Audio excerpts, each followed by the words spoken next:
Hi, I'm Madame Pamita, and I love teaching about magic.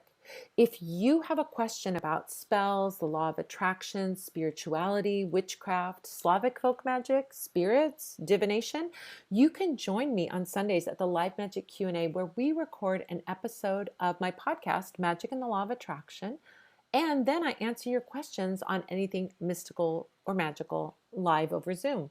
Just go to spellsquad.com to get the link to join me in the clubhouse. And don't forget to subscribe to this YouTube channel and click the bell icon so you get a gentle, magical reminder and you'll be the first witch to see whenever anything new goes up. Here's a great tidbit from one of our past Q&As answering a really important spiritual question. Ayana has a question. How can you influence a lover who has expressed feelings for you but doesn't want to commit? We talked a little about that in the podcast. You can use some herbs for that. So periwinkle is a great herb for commitment. Rosemary has a quality of commitment and also giving you a little bit of the upper hand.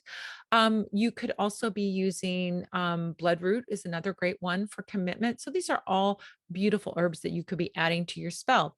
Now, you could be doing a spell like a binding spell. You could be working with binding oil to keep that person with you if you want to do some very coercive magic, or you could do attraction magic to make that person want to come, want to commit. I also think there's a practical aspect to that too, right? If you want a commitment, then you set the bar at that level. I want a commitment. And if they are like dragging their heels, then they either have to come up and make that hurdle or they don't get the goodies. They don't get to be with you. That's something that comes from within you. So doing spells to empower yourself can also help there because if you do those empowerment spells, you're like, I'm not going to settle for somebody that's just treating me like a side dish or doesn't want to commit to me or doesn't want to be my person. So you can set the bar for yourself and then set the bar and set that boundary and stand by it. That can be a really hugely impactful thing there. And that's working on you. It's not coercive magic at all. It's just you getting into your power.